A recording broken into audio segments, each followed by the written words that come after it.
السلطة انهار المجتمع الطبيعي، وبلش السلطة والدولة بدت يعني انه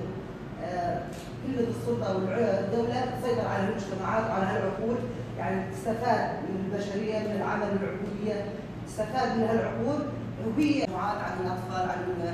النساء، والرجل دائما كان يطلع على الصيد يأمن مثلا المواد الغذائية للمجموعات. فلذلك كان حياته بسيطة انه في شكل انه ما في مثل انه السلطه حتى يتسلط على الثاني، او مثلا المراه كان دائما انتم تعرفوا دائما المراه قلبها طيب، يعني ما عندها احقاد، ما عندها سلطه، ما عندها يعني انه تكون مسيطره على المجتمعات. طبعا في ايام المجتمع الطبيعي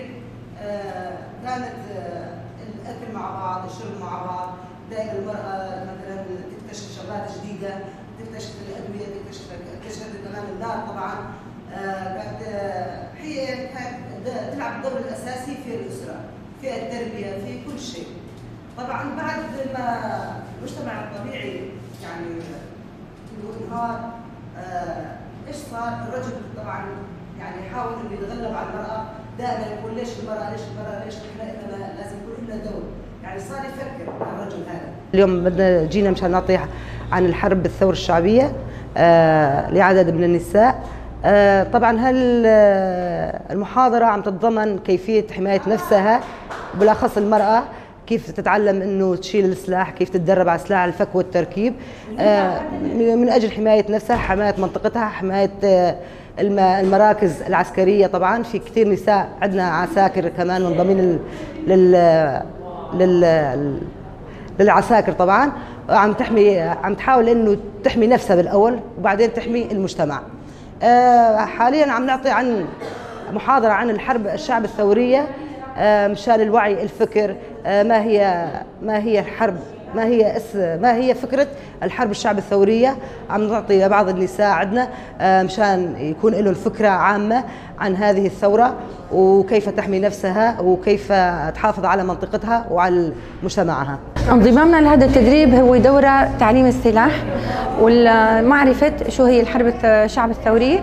فنحن بوضع راهن يعني عم نعيش بهالاحداث هي كلياتها، لكن بالنسبة للسلاح بالنسبة لنا هو مشان حقنا بالدفاع الشخصي، وهذا حق مشروع، انه لما لا سمح الله بيصير اي شيء بكون النساء كمان مسلحات، او النساء بتعرف بالنسبه للسلاح لربما تعرضت لاي شيء فبامكانها تدافع عن نفسها، يعني سواء اذا كان في سلاح او حتى اذا ما في سلاح، يعني بتكون متدربه، يعني اي سلاح بصير حواليها جنبها بامكانها تقاوم من خلاله. اول شيء هو المراه بتكون سند بالنسبه للحروب، هي اللي بتقوي، هي اللي بتعطي مقاومه، هي بالروح اللي عندها بالشعار اللي عندها. حتى لو كان في اي حرب لو هلهلت هالهوله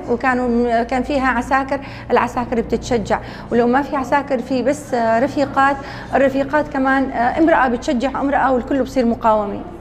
شو ما تعلمته هو ربح ومو خساره. لما بتتعلمي سلاح بامكانك تدافعي عن عائلتك، عن ابنك، عن بنتك، عن البيت اللي انت ساكنه فيه، لما تتعلمي التدريب على السلاح. ولما بتتعلمي اي دورات ثانيه بتكون دورات فكريه او دورات عن شو هي الحرب الشعب الثوريه، فانت بتتوعي، بصير عندك عقل منفتح بتتعلمي من خلاله كل شيء، واول شيء هو طريقه الدفاع. ارمان جامش بتولیبونا به پرورده ام وگجن رولک اساسی دوی دماهانه دگرن او رولا یاجی ده کفسر ملیجن ده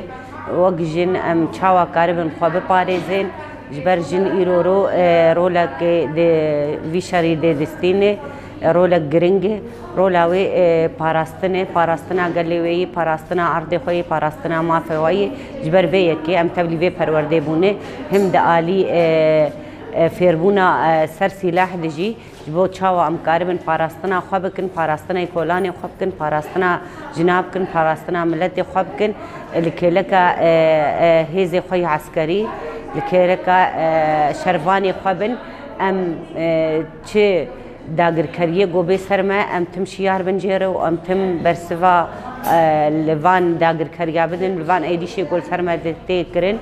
ام وگجن رولک مزنگره کم بستینن وجبر وی که جم تبلی پرورده بون ام تخوازن تیری سلاح جی ببن ام تخوازن رولا جنه هین گرنگ ببه ده همه مجالي ده همه فكري ويجي هم لبيش كفي هم ده آلي سياسي ده هم ده آلي لشكري ده جن شاوا كاره إلو روخا إفادة بكو وكو مدبيننجي جن ده روج آواده رولك برغرنگستان ديه هزاوي هي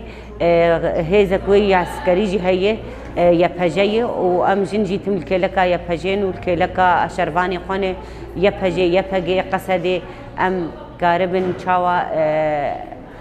پاراستنا خوبكن پاراستنا مافي خوبكن پاراستنا ارد خوبكن پاراستنا گلی خوبكن